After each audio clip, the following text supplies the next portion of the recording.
Bismillahirrahmanirrahim. Assalamualaikum warahmatullahi wabarakatuh. Alhamdulillahilladzi hadana lihada wa ma kunna linahtadiya laula an hadana Allah. Asyhadu an la ilaha illallah wahdahu la syarika lah wa asyhadu anna Muhammadan abduhu wa rasuluhu la nabiyya ba'da. Allahumma shalli ala Muhammad wa ala alihi wa sahbihi ajma'in. Amma ba'd. Alhamdulillah, para sekalian yang rahmat Allah Subhanahu wa taala, kita bertemu minggu ketiga di bulan Agustus ini sebagaimana yang saya sampaikan beberapa waktu yang lalu, bahwa minggu ketiga itu adalah bagian bapak-bapak untuk bertanya, untuk menyampaikan hal berkaitan dengan kehidupan keseharian kita. Sebelum saya menyampaikan sebagai untuk trigger saja bapak dan saudara sekalian, Rasulullah SAW, karena ini masih pembahasan hadis, kita ingin menyampaikan tentang hadis Rasulullah yang berkaitan dengan kehidupan kita sehari-hari. Kalau tidak salah, saya kemarin menjumpai di YouTube dan kemudian saya share di grup lansia tentang makan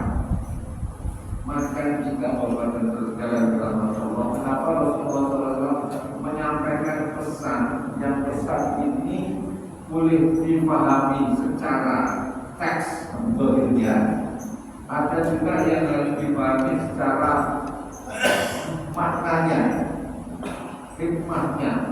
Nah, ini ada hadis yang luar biasa bapak dan saudara sekalian. Ini disampaikan oleh Ibnu Abbas, bahwasanya Rasulullah SAW itu menyampaikan di dalam riwayat Muslim, bahwasanya ketika makan, kalau kalian makan, bapak dan saudara sekalian, jangan sampai tersisa di piring, dan kalaulah nempel di tangan, maka jilatilah, ambil itu. Di dalam teks hadis ini disebutkan karena yang kita makan itu barokah.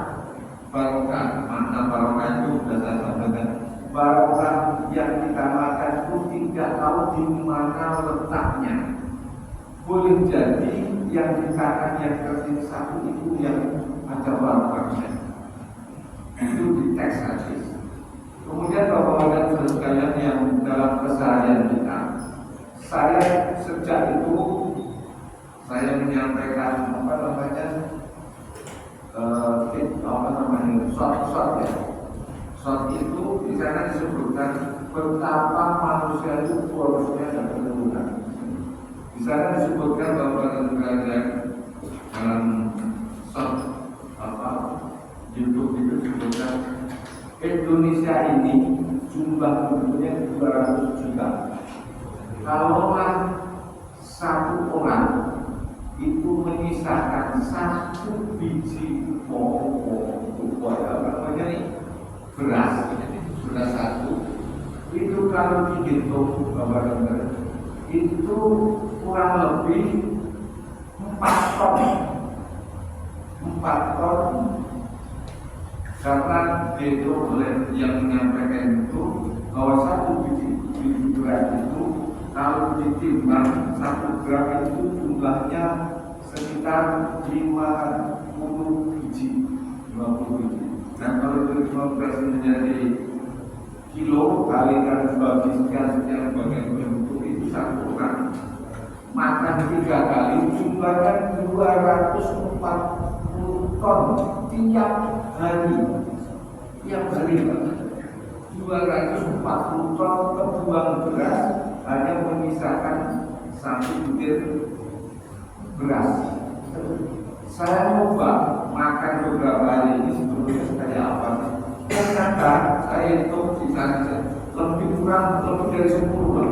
Gak mungkin aku bersih seperti dicuci, tidak mungkin. Saya itu ada 10. Untuk diri saya kadang-kadang ada 10 aja ini. Gak yang bisa di mana yang jatuh yang itu digambarkan demikian. Jadi Kenapa Rasulullah sampai menyampaikan pesan itu adalah dalam rangka mengurangi pemborosan. Pemborosan kalau disebutkan innal mubadzirina dan bagaimana saya ini semua orang boros itu adalah temannya setan. Itu kalau dilihat dari perspektif ini adalah petunjuk Rasulullah SAW mengurangi konsumsi pemborosan. Lebih jauh lagi yang saya menangani Rasulullah itu mengurangi keberkahan, menghilangkan keberkahan. Karena berkah itu dititipkan kemana oleh Allah Subhanahu Wa Taala supaya tidak hilang. Maka bahwa Rasulullah sekalian di akhir short message itu disebutkan, saya heran ada anak-anak muda sekarang itu kalau makan, bahkan diri kita masing-masing itu, kalau makan di warung atau di mana di prasmanan, di undangan dan sebagainya, itu bukan dimakan sampai itu, tapi disisakan setengah piring. Apalagi kalau nggak enak, ditinggal. Ini luar biasa. Itu tuntunan hadis Rasulullah SAW tentang makannya. Soal makan itu kalau betul-betul memang diperbandingkan dengan kehidupan sehari-hari, betapa kita ini Indonesia khususnya atau kita ini ikut dalam rangka pemborosan makanan. Jadi itulah ketentuan-ketentuan sesungguhnya kalau itu dirujuk dan kemudian dipahami secara luar biasa tentang tuntunan Rasulullah SAW dalam soal makan. Soal makan saja itu kalau seluruh Indonesia itu ikuti tuntunan Rasulullah pasti dapat. Kalaulah itu dimakan setiap hari itu 3 kali itu menyisakan 10 gram. Itu berapa ribu ton itu? Yang sebutir aja itu 240 ton sehari. Apalagi sebulan baru ribuan ton. Betul untuk berapa itu? Inilah baiknya, utamanya tuntunan Rasulullah SAW itu. Jadi kalau kita ngaji-ngaji itu biasanya kan memang sekedar tahu, dan kalau itu dipraktekkan dan bukan dalam pola pikir mindset kita itu berubah banyak, itu memang luar biasa. Kalau diri kita begitu, cuma berapa buku, berapa buku, kalau itu semuanya itu mempersempit kebutuhan makan kita, tentang itu bisa terbantu dengan itu. Kalau dikalikan bulan, dikalikan tahun, sudah ribuan ton. Itu kalau untuk muluk rumahnya Mbak Jawa, Mbak Tanah bisa itu ribuan ton kalau kita inilah perlunya kita kaji dalam rangka keseharian kita, sehingga kita ketika makan itu betul dinikmati, dilihat ya Allah luar biasa. Ya Allah, di dunia ini sering saya katakan, di dunia ini tidak ada satupun ahli yang mampu menciptakan beras. Aku itu tidak ada. Tidak ada. Ini diambil oleh rumah satu menghasilkan ratusan puluhan bahkan. Nah, itu cerita betapa itu kalau dikaitkan dengan hal yang berkaitan dengan tuntunan agama kita. Mungkin itu bahwa kita sekalian sebagai trigger dan kehidupan kita sehari-hari. Kalau dilihat dari kacamata agama, apalagi tuntunan Rasulullah SAW itu clean and bersih, dan kemudian akan membawa kebaikan, bukan kebaikan dirinya sendiri, tapi juga kebaikan untuk orang lain. Nah, ini yang menjadi persoalan kita kadang-kadang apa itu soal lupa ada kayak kalau kalau bahasa Indonesia, bahasa Jawanya lupa, kalau di Indonesia apa itu sebiji sebutir nasi. Coba bapak cek dengan cek masing-masing. Saya itu kalau makan bisa berapa? Saya cek lebih dari 10 Pak untuk saya. Ada yang jatuh, ada yang itu. begitu kadang-kadang satu menit aja karena terakhir ulangnya nggak ada lauknya sampai habis. Betul nggak Pak? Iya kan karena ada lebih dari itu buah itu belum yang di sisa siapa namanya di Magic Jar bukan makan semua ternyata masih ada dan besoknya sudah tak mau makan ini makan terus. Inilah ketentuan yang demikian ini ternyata kita itu mau tidak mau kategorinya masih masih kita itu menjadi boros. Nah kalau boros itu ternyata bapak setan. Jadi kita itu katanya setan itu musuh ternyata dijadikan teman belakang doa kita nggak pernah kabur lagi. Mungkin itu bapak dan saudara sekalian yang Allah SWT. Mungkin ada berkaitan yang lain dari bapak-bapak bisa nanti kita saya mau tanya ini Pak Ustadz. Saya kebetulan tadi itu lihat di YouTube itu tentang lagi rame terus di YouTube-nya ada bener apa enggak tahu tentang apa zuriyah Rasul.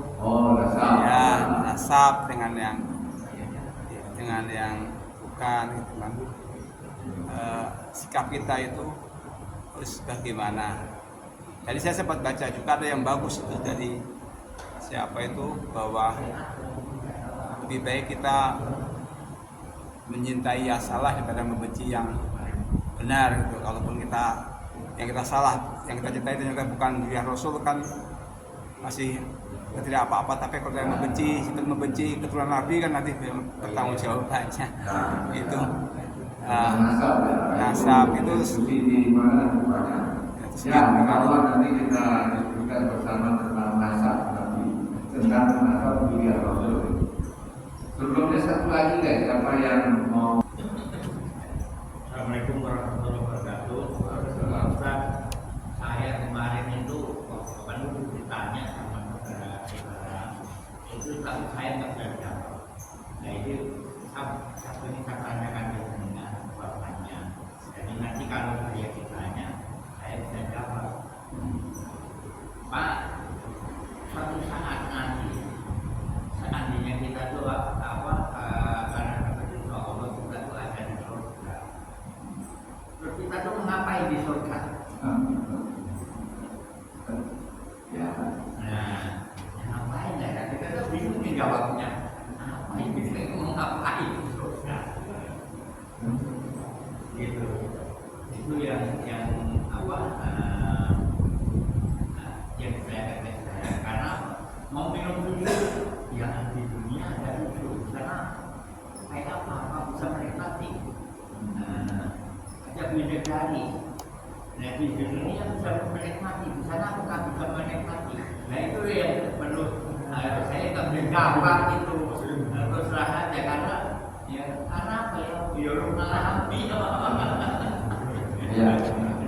Terima kasih. Assalamualaikum warahmatullahi wabarakatuh. Salam itu yang Rasul yang oleh kita disebut dengan habaib, para habib itu di dalam masyarakat dan dikenal dengan zuriyah Rasul. Sehingga bapak dan saudara sekalian banyak kejadian di negeri kita itu yang keturunan Arab, yang keturunan Arab kemudian dia ngaku habib tanpa tahu bagaimana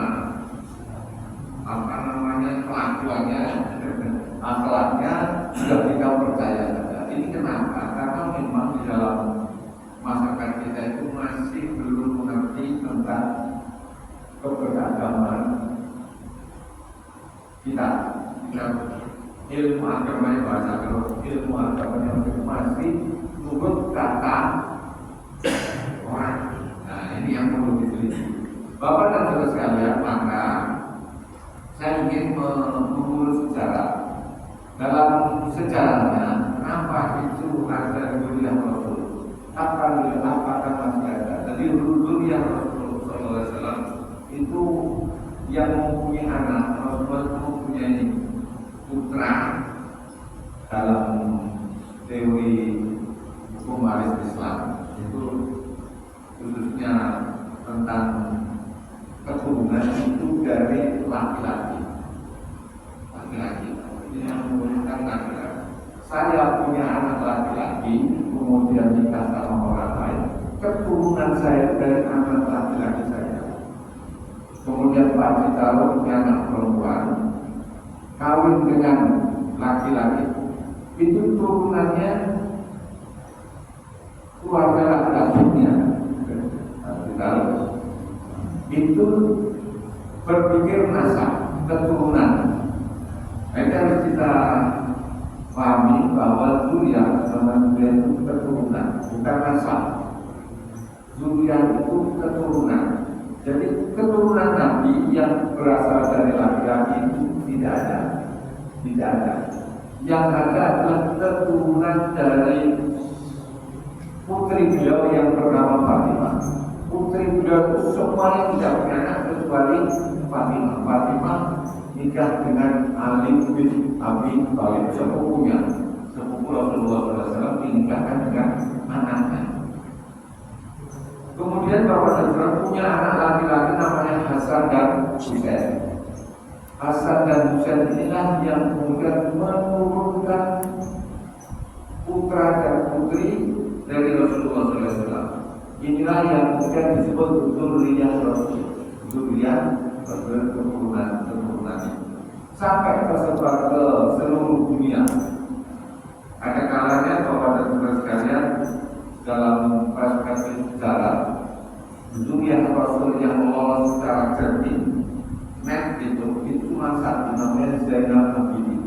Ketika terjadi perang Karbala itu diselamatkan oleh pembantunya, selamat, itu namanya Zainal Abidin. Itu keturunan Rasulullah dari Husain. Inilah yang kemudian Bapak menyebar ke seluruh dunia karena menjadi pembesar semua Pak, dan seperti tokoh semua, jika bisa menyebar ke seluruh. Kemudian Bapak dan Saudara sekalian, di Indonesia, nah di Indonesia itu memang ada seperti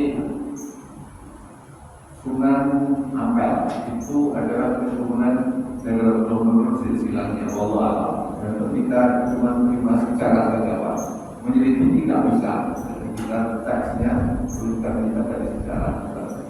Sunan Ampel itu keturunan dari Rasulullah SAW karena dia dari dulu dari Campak, dari Campak awal dengan Raja Majapahit, kemudian menurunkan Walwala misalnya berapa yang berkait. Nah itulah kemudian beliau salah satu di antara keturunan-keturunan yang berada. Apakah yang lain masih banyak Pak? Keturunan Rasulullah yang menyimpan pada yang ada.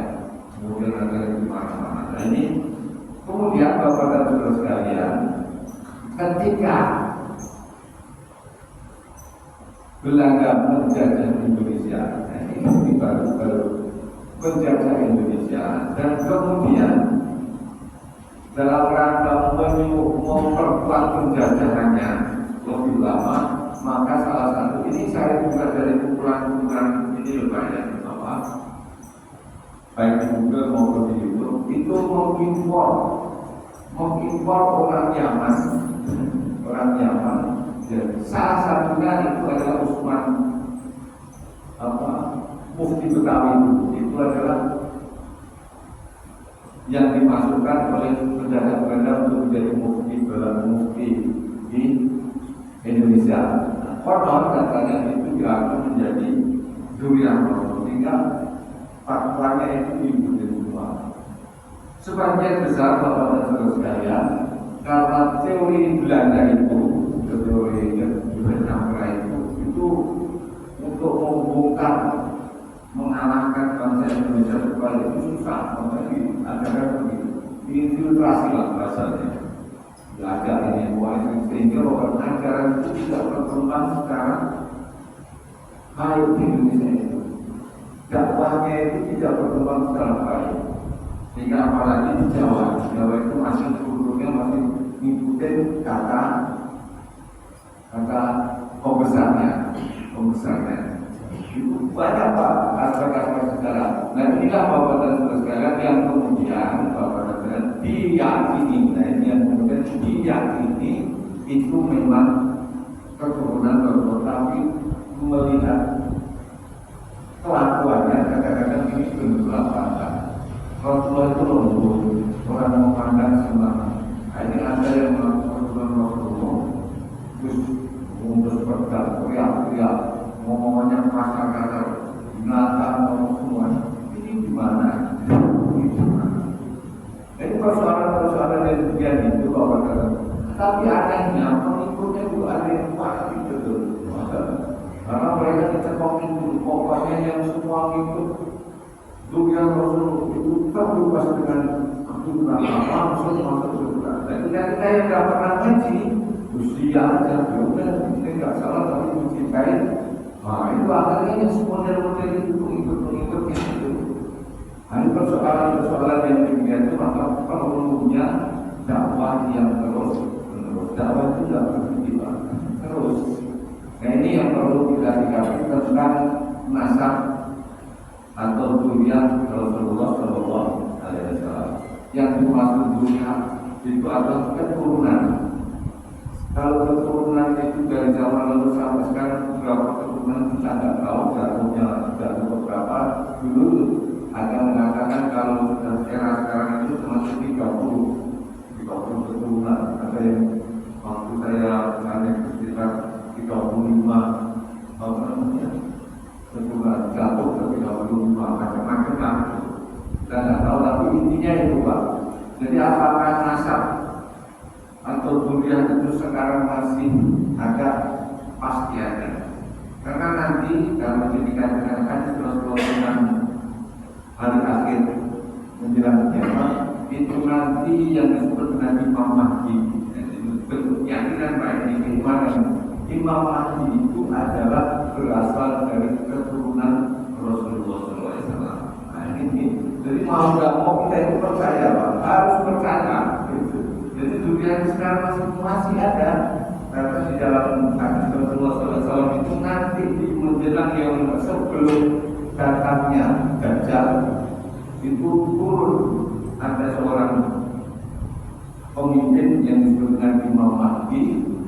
Nanti untuk memimpin kaum muslimin seluruh dunia ini menjadi bermacam-macam. Juga nanti di Yaumul itu ketemu laksana apa sahaja Yahudi pun semua. Kalau alam ini kita persoalannya apa luar dan kita tidak ucapkan karena yang memisahkan saja, pisahkan memberikan cerita saja.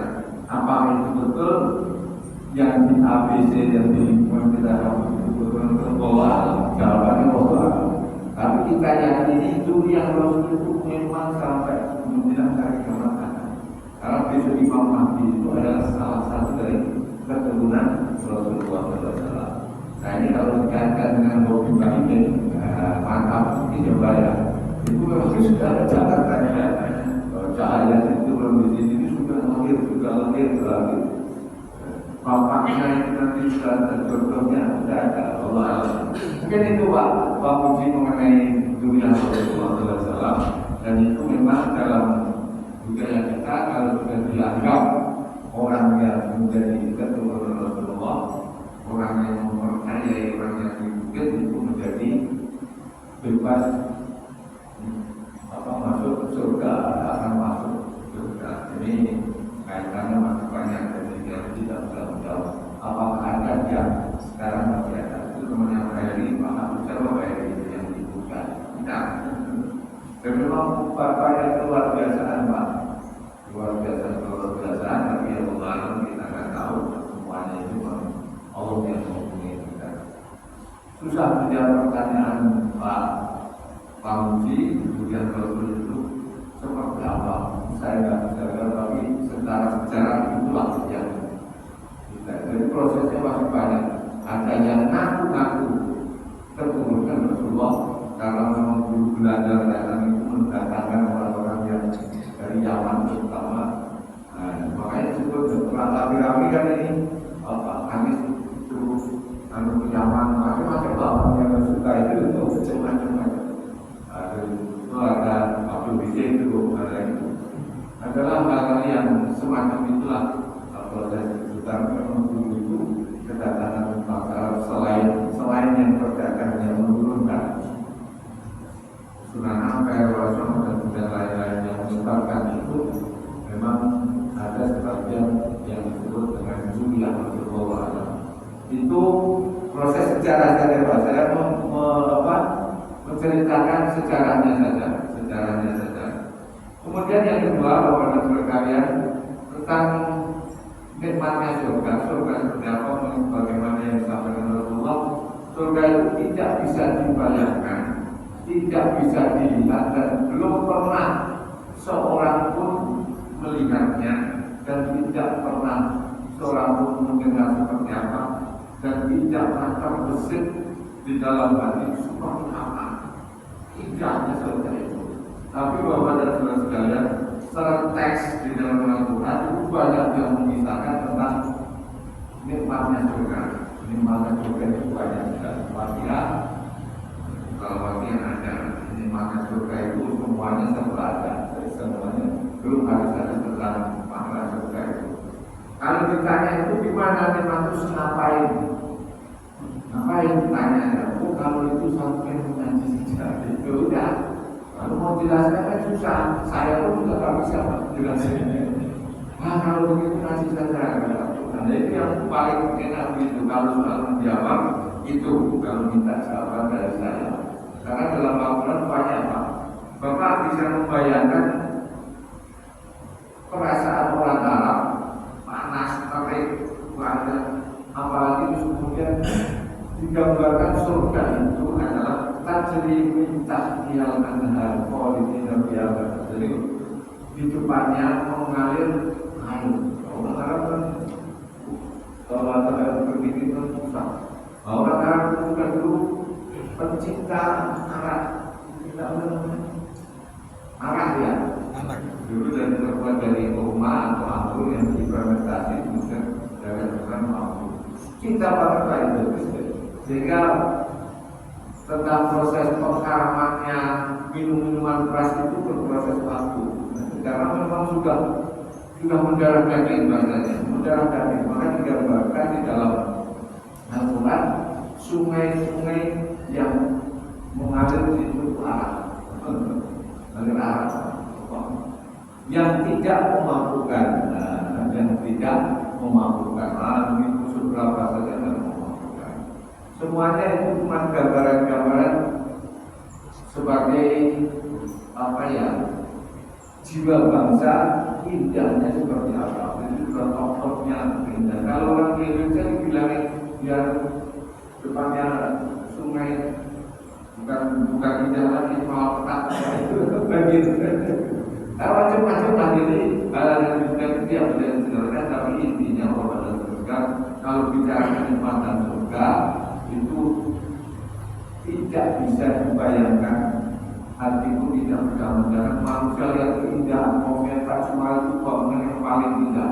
Apa seperti itu? Apa kita seperti itu? Tidak, lebih dari itu. Tidak bisa dilihat keindahannya seperti apa. Nah itu surga, gambarannya surga itu. Jadi kita belum bisa menyampaikan gambarannya haknya surga itu.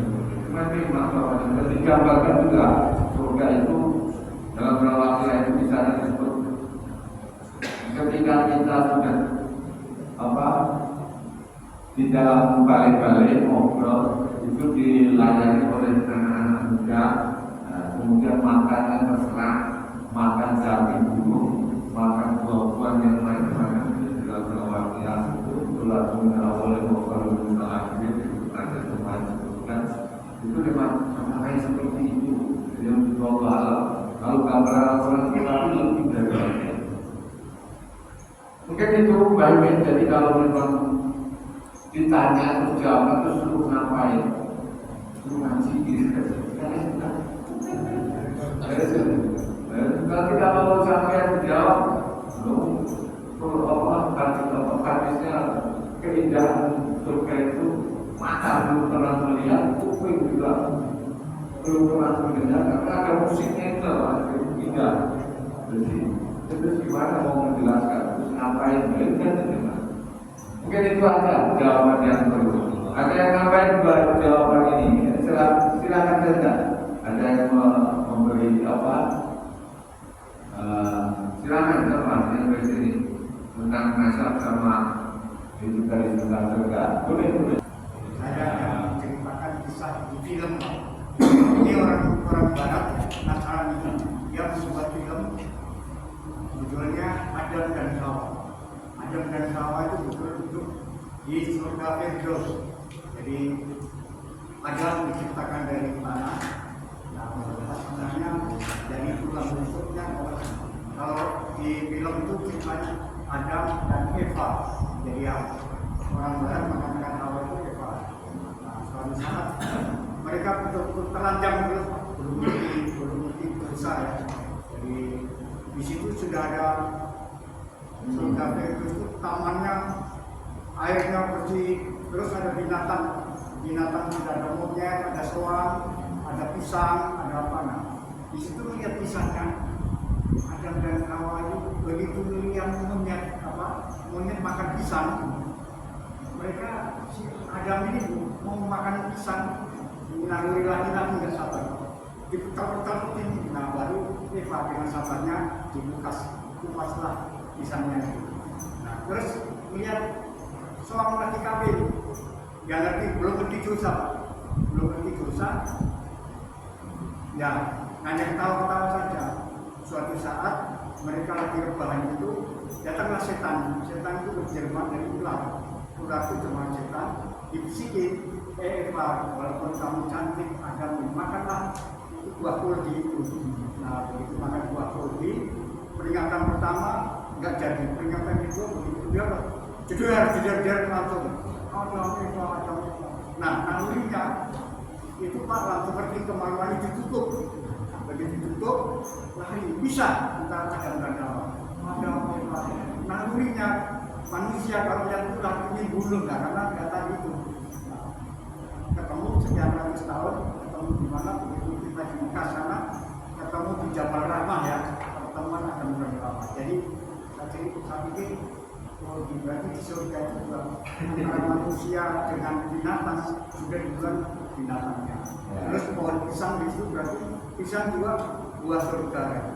Itu aja Pak, karena cerita di film ya. Itu kalau dalam itu diceritakan, tapi sebenarnya dengan kesainasan, yaitu memang dari Injil buku Nasrani itu kisah Adam dan Hawa diceritakan, termasuk di Al-Quran juga mungkin dimakan. Itu aja. Waalaikumsalam. Saya tadi menyikapi yang disampaikan di awal tentang makanan, tentang barokah makan. Kalau kita perhatikan, kita sudah mulai apa yang tertuang dalam hati. Seperti contoh di dalam pesta apapun, kita nggak tahu sebagai manusia, mungkin kalau sudah dikatakan tergolong setan, memang iya. Setiap stand makan, kita baru menghadapi satu stand makan yang satu sudah melirik stand yang kedua, sehingga dikirim masih banyak, masukin ke kolom meja atau kursi, cari yang kayak itulah manusia. Ternyata kesalahan manusia itu mungkin sudah seperti itu. Mudah-mudahan budaya ini dengan terkait dengan yang sudah kita mengikuti kajian-kajian termasuk cara makan dulu. Yang kedua, kita menuntut ilmu itu bentuknya apapun adanya. Contoh yang saya sampaikan hari dan setiap hari pada subuh satu, masih di antara kita yang begitu salam wirid sebentar kurang. Contoh tadi yang saya sampaikan masih ada bagaimana adab kita ke makam. Pernahkah kita yang diharamkan oleh Rasulullah SAW di makam dilarang tadi saja hadis yang tadi pakai sendal, dilarang kita duduk di atas makam, melangkahi makam-makam. Nah, kita selama ini itu yang kita lakukan. Banyak hal yang kita orang Islam itu Islam KTP, bahkan sudah punya ilmu hanya mendengar.